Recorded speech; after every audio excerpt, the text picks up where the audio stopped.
में मिले।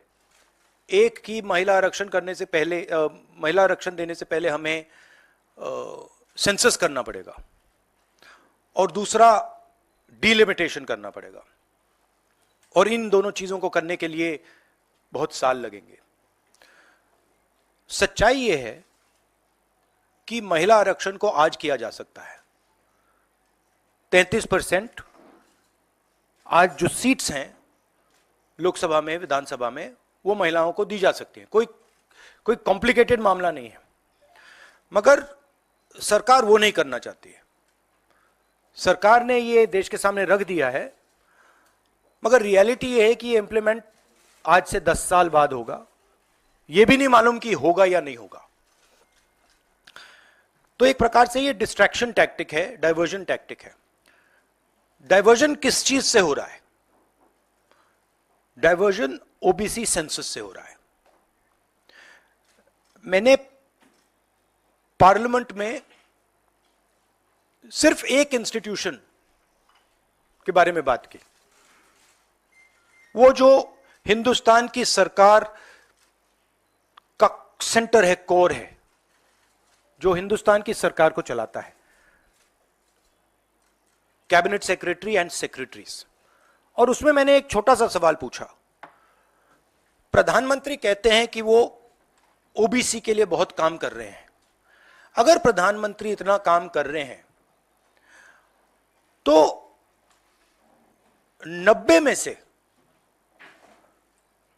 लोगों में से सिर्फ 3 लोग ओबीसी कम्युनिटी से क्यों हैं? पहला सवाल। दूसरा सवाल, मैंने यही एनालिसिस बजट को देख के की कि भैया पूरा हिंदुस्तान का बजट क्या है, और ये जो ओबीसी ऑफिसर्स हैं ये इस बजट में से कितना कंट्रोल कर रहे हैं और क्या कंट्रोल कर रहे हैं। आदिवासी क्या कंट्रोल कर रहे हैं, दलित क्या कंट्रोल कर रहे हैं। ओबीसी हिंदुस्तान के 5% बजट को कंट्रोल कर रहा है, ओबीसी ऑफिसर्स। तो मुझे बात समझ नहीं आ रही है। प्रधानमंत्री हर रोज ओबीसी की बात करते हैं, ओबीसी प्राइड की बात करते हैं, मगर ओबीसी के लिए किया क्या? अब जब मैंने ये बात बोली, उनका रिस्पॉन्स बड़ा इंटरेस्टिंग है। वो कहते हैं कि लोकसभा में हमारा रिप्रेजेंटेशन है। लोकसभा में रिप्रेजेंटेशन का क्या लेना देना है? मैं कह रहा हूं कि बजट डिसीजन जो लेते हैं, जो बजट को ऑफिसर्स हैं, जो बजट को कंट्रोल करते हैं, 5% ओबीसी निर्णय ले रहे हैं। और मैंने सिर्फ यह सवाल पूछा, क्या हिंदुस्तान में ओबीसी की आबादी 5% है? यह मैं जानना चाहता हूं। अगर 5% है तो फिर वो ठीक है, उसको मैं एक्सेप्ट करने के लिए तैयार हूं। मगर अगर वो 5% से ज्यादा है तो मुझे यह पता लगाना है, और एक बार मैं मन बना लेता हूं, मैं छोड़ता नहीं हूं, मुझे यह पता लगाना है ये ओबीसी हिंदुस्तान में कितने हैं, और जितने हैं उतनी भागीदारी इनको मिलनी चाहिए। अब आप किसी लोकसभा में किसी भी एमपी से पूछ लीजिए, लोकसभा को टेंपल ऑफ डेमोक्रेसी कहा जाता है। आप किसी भी बीजेपी के एमपी से पूछ लीजिए कि वो कोई डिसीजन लेता है, कोई कानून बनाता है, कोई कानून बनाने में भाग लेता है, किसी से भी पूछ लीजिए। बिल्कुल नहीं। ना कांग्रेस का एमपी इस लोकसभा में, ना बीजेपी का एमपी, ना कोई और इंडिया का एमपी कोई डिसीजन लेता है। मतलब एमपीज को जैसे मंदिर में मूर्ति होती है वैसे मूर्तियां बना रखी हैं, और ओबीसी की वहां पे मूर्तियां भर रखी हैं, मगर पावर बिल्कुल नहीं है। देश को चलाने में कोई भागीदारी नहीं है। यह सवाल मैंने उठाया है कि क्या, और हर ओबीसी युवा को यह समझना है कि क्या आपको इस देश को चलाने में भागीदारी मिलनी चाहिए, हां या ना? अगर मिलनी चाहिए तो क्या आपकी आबादी 5% है, हां या ना? यह सवाल है। और डिस्ट्रैक्शन इस बात से हो रहा है। बीजेपी को ये जो 2 पॉइंट्स हैं, महिला आरक्षण वाले, डिलिमिटेशन और सेंसस, इनको हटा देना चाहिए और एकदम महिलाओं को जो इज्जत मिलनी चाहिए, जो रिस्पेक्ट मिलनी चाहिए, जो भागीदारी होनी चाहिए, उनको एकदम वो कर दें। और कास्ट सेंसस का जो हमने डेटा निकाला था उसको पब्लिक कर दें, तो सारे हिंदुस्तान के ओबीसी युवाओं को पता लग जाए वो हैं कितने, और नया सेंसस कास्ट बेसिस पे करें। Thank you. एक करके प्लीज। और प्रधानमंत्री को अपने अगले भाषण में यह कहना है, यह समझाना है देश को कि हिंदुस्तान के सबसे जरूरी 90 अफसर जो हैं उनमें से सिर्फ 3 ओबीसी क्यों हैं। यह मेन सवाल है। और मैंने दलितों और आदिवासियों की बात ही नहीं की अभी। अंग्रेजी में कह देता हूं। The BJP came up with the idea of a special session. We appreciated that idea. With a lot of fanfare and pomp, we moved from the old building to the new building. The Prime Minister, in a very dramatic gesture, carried the Constitution of India from the old building to the new building. And he said that he is passing a very important law. And we agree with him. Women's reservation is a central step in the empowerment of the women of India, and it is a critical step. But when we read the fine print, we found something very interesting. 2 little subtexts were there. Number 1, this will be done after delimitation. Number 2, this will be done after census. What it means is this bill will be implemented a decade from now. It is not going to be implemented today, and every woman in India should understand this. It is not going to be implemented today, it's going to be implemented, if it is implemented, 10 years from now. So this is a diversionary tactic. It's a way of making everyone's attention move away. The question is, what are they moving away from? And the answer is the caste census. And I'd like to explain why. In my research for my speech, I looked at how many officers in the government of India, the senior most officers are secretaries, how many secretaries in the government of India come from the OBC community, how many come from the Dalit community, how many come from the tribal community. And I was shocked to find that 5% of the secretaries of the government of India, 3 officers in the government of India secretary level are OBC first. And then I asked another question, what budget do they control? And they control 5% of the budget. OBCs, Dalits, tribals, all put together control 6% of the budget. Tribals control 0.1 something of the budget. So this is a shocking finding. And I said this in Parliament. My point being that are the OBCs 5% of India? Is that the amount of participation we want of the OBC community? So the central question is, how many OBCs are there in India? How many different communities are there in India?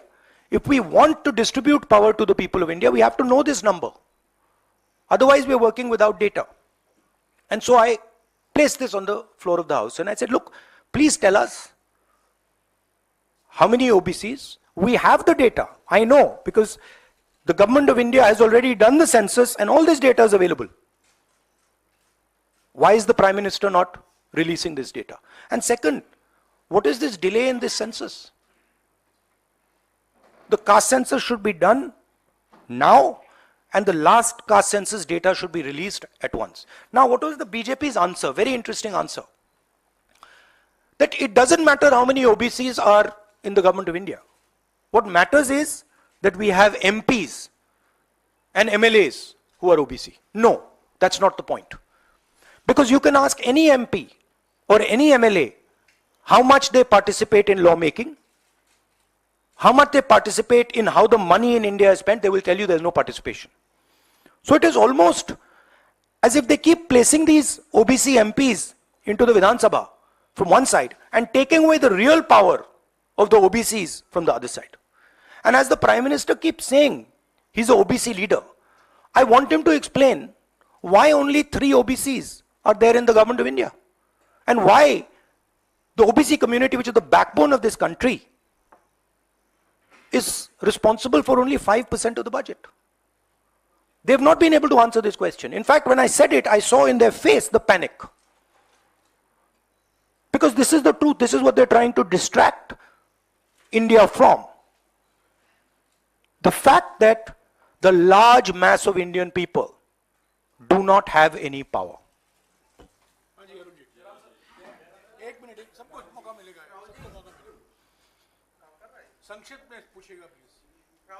मुद्दा है ये reservation, आज से नहीं, जब से ये अस्तित्व में आया आपने पेंडोरा बॉक्स एक तरह से उसको टच कर दिया। आप कल ये बात कह चुके अपनी स्पीच में कि भाई ये 2 सरकार तो नहीं दे रही, सरकार ने तो पास करा दिया बिल। अब सवाल उठता है आपका, क्या आप आगे चल के सरकार में भी, जैसे सेक्रेटरीज हैं, सरकार में भी और महिला आरक्षण में भी ओबीसीज के लिए अलग से व्यवस्था करने वाले? देखिए, सिंपल बात, स्टेप बाय स्टेप करना है। आपको चोट लगती है तो एक्सरे होती है, पता लगाना पड़ता है कि स्ट्रक्चर में कमजोरी कहां है, हड्डी कहां टूटी। मैं सिर्फ एक बात कह रहा हूं, पहला कदम एक्सरे है कि हमें पहले कास्ट सेंसस के माध्यम से हिंदुस्तान का एक्सरे करना है कि भैया हैं कितने लोग, ओबीसी कितने हैं, अलग अलग कम्युनिटीज कितनी हैं, ट्राइबल्स कितने, ये पहले टेबल पे तो रखो। डिसीजन लेने से पहले अगर हम अपने सामने डेटा ही नहीं रखेंगे तो डिसीजन कैसे लेंगे? वो तो आपने बात की बात की, मगर पहले हमारे सामने डेटा रखो। डेटा रखोगे मैं आपका जवाब दे दूंगा, आज तो डेटा ही नहीं है। दूसरी बात, मैंने अपने भाषण में कहा कि आजादी की जो मूवमेंट थी वो एक शुरुआत थी। Distribution of power, transfer of power to the people of India, Hindustan के लोगों को पावर ट्रांसफर करने का पहला बड़ा कदम था। उसके बाद हमने और कदम लिए हैं। कास्ट सेंसस से जो डेटा निकलेगा वो हिंदुस्तान की जनता को और पावर ट्रांसफर करने का तरीका है। मैं कह रहा हूं कि हिंदुस्तान के जो ओबीसीज हैं, दलित्स हैं, ट्राइबल्स हैं, बाकी लोग हैं, महिलाएं हैं, उनको हमने ट्रांसफर ऑफ पावर करना है। उनके लिए हमें पावर ट्रांसफर करना है, उनके हाथों में पावर डालनी है। फाउंडेशन वो है, और कास्ट सेंसस की जरूरत है, क्योंकि उसको समझे बिना हम ये कर ही नहीं सकते।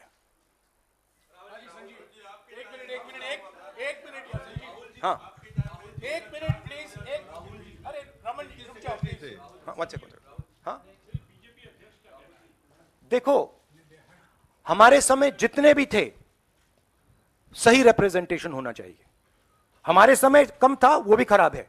इनके समय कम था, कम है, ये भी खराब है। हम चेंज चाहते हैं, ठीक है। मेरा कहना है कि जब मैंने ये आंकड़ा देखा मैं हिल गया।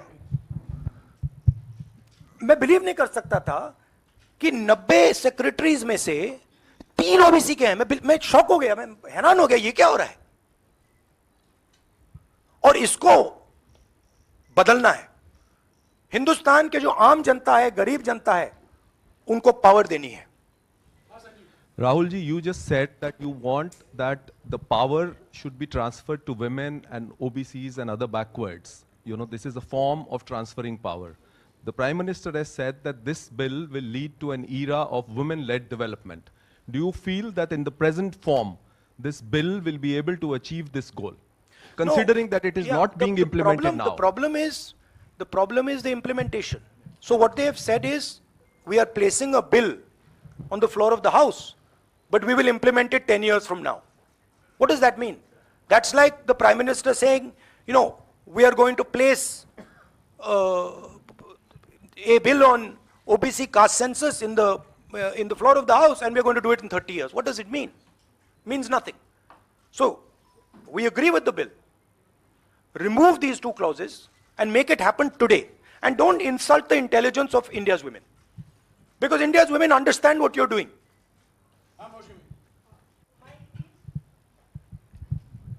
राहुल, क्योंकि स्पेशल सेशन की बात हो रही है, बहुत शॉकिंग एक वीडियो जो वायरल हो रहा है, उसमें रमेश बिदूरी साहब फ्लोर ऑफ द हाउस में एक स्पीच दे रहे हैं जिसमें वो दानिश अली साहब को ऑन रिकॉर्ड, मतलब माइक पे आतंकवादी कहते हैं, मुल्ला कहते हैं और कई शब्दों का इस्तेमाल करते हैं जिनका हम प्रयोग नहीं कर सकते।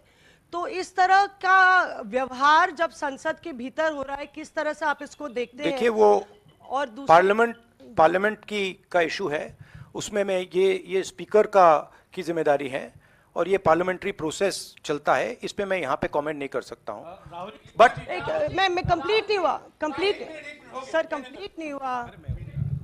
राहुल जी, आप बहुत महत्वपूर्ण सवाल उठा रहे हैं, एक तो देरी का, दूसरा ओबीसी के कोटे की मांग कर रहे हैं। सवाल यह है कि 2010 में जब यूपीए के समय में बिल आया था, तब अगर यही कोटा जो आज कांग्रेस मांग कर रही है अगर दे दिया होता तो ये कानून शायद 10 साल पहले बन जाता। तो ये जो आपसे सवाल पूछा जा रहा है कि आज आप कोटे की बात कर रहे हैं ओबीसी की, क्योंकि आप विपक्ष में हैं, जब सत्ता पक्ष में आप बिल लेकर आए थे उस समय ओबीसी कोटा क्यों नहीं था, और क्या इसका आपको रिग्रेट है, अफसोस है कि उस समय ओबीसी कोटा नहीं दिया कांग्रेस ने? 100% रिग्रेट है, 100% रिग्रेट है। वो उस टाइम कर देना था और इसको हम करके ही छोड़ेंगे। Rahul ji, Mr. Gandhi, what has changed since 2010 to now that you have shifted your stance on OBC subquota? We have not shifted our stance. You're maybe not well informed. We are the party that did the caste census. We carried out an entire census getting caste data. We didn't release it at the time. There was a discussion, internal discussion. We should have released it at the time, and it should be released now. There is no change in our view on this. Yes, I see.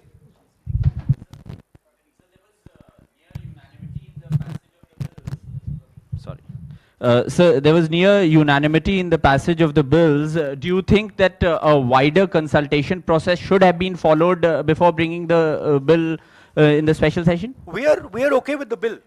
We have supported the bill. Right? Please understand the technicality. We are in full support of the bill. We don't agree with the two little footnotes that have been put in the bill that basically mean that the bill is going to be implemented 10 years from today.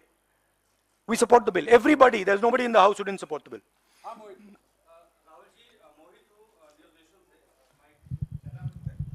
Rahul ji, मेरा सवाल ये है कि जब भी आप कोई issue उठाते हैं तो आप लोग खासतौर पे राहुल जी, आपके ऊपर, आपके परिवार के ऊपर और आपकी पुरानी सरकार के ऊपर पर्सनल अटैक किए जाते हैं, आप लोग के ऊपर अटैक किया जाता है। आपने ओबीसी का मुद्दा उठाया, आप लोगों के ऊपर अटैक किया गया और उसके बाद आप बेबाकी से आपने बोला भी कि मैं रिग्रेट करता हूं कि हमारी सरकार में इसको शामिल कर लिया जाता तो बेहतर होता।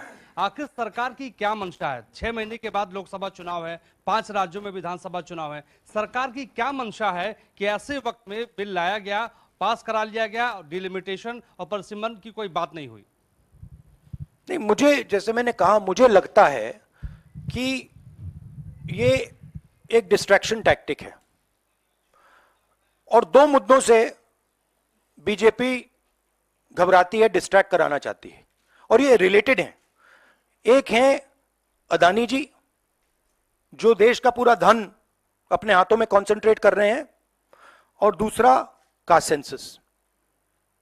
तो ये रिलेटेड चीजें हैं और इन दोनों बटन को जब मैं दबाता हूं, जैसे यूं दबाता हूं, बीजेपी एकदम जंप करती है। तो क्यों करती है?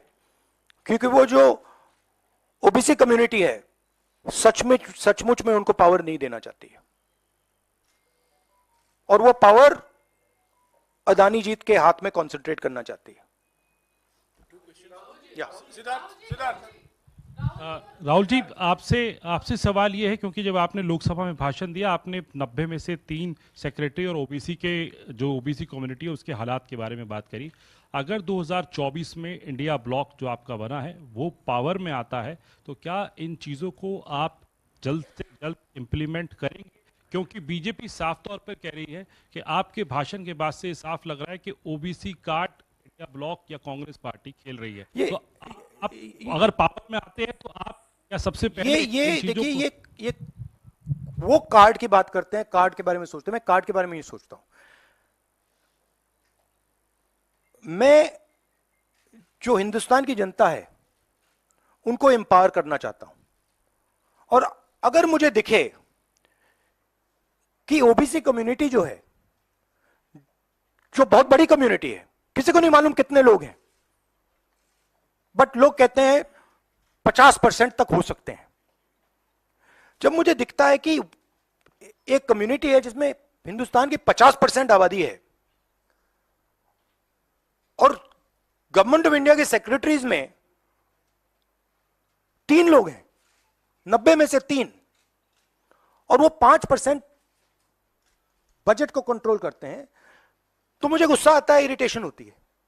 इस देश में हो क्या रहा है?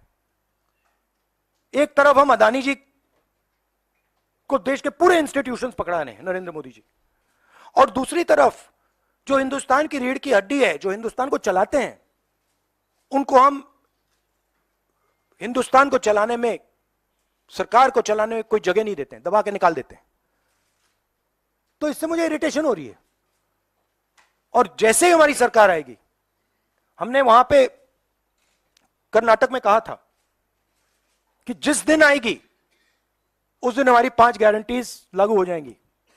यहां भी मैं कह रहा हूं, हमारी सरकार आएगी, कास्ट सेंसस होगा और देश को पता लगेगा कि हमारे ओबीसी भाई कितने हैं, दलित भाई कितने हैं,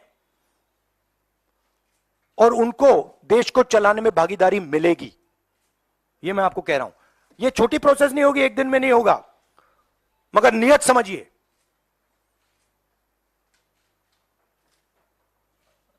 आप, नरेंद्र मोदी जी कहते हैं, अमित शाह जी ने कहा कि हमने ओबीसी को विधानसभा में, लोकसभा में डाला है। आप मुझे बता दीजिए कानून बनाने में, बजट में उनकी क्या भागीदारी है। पहले 50-60 साल पहले डिबेट्स होती थी, एमपीज का रोल होता था, एमपी कानून बनाते थे। हमारी पार्टी में भी एमपीज को हम रोल देते हैं, उनसे बातचीत करते हैं, नारेगा में इन्वॉल्व करते हैं। आप किसी भी बीजेपी के एमपी से पूछ लीजिए, विधानसभा में किसी भी स्टेट में पूछ लीजिए, सरकार चलाने में उनकी क्या भागीदारी है। जवाब देंगे हमारा कोई रोल नहीं है। ये जो मैंने मूर्ति की एनालॉजी आपको दी है, ये बीजेपी के एमपी ने मुझे लोकसभा, पुरानी बिल्डिंग में लोकसभा के बाहर बुलाया कि हमें यहां पे बैठा रखा है, हमारा फायदा उठा रहे हैं, हमारी कोई भागीदारी नहीं है सरकार को चलाने में। Thank you.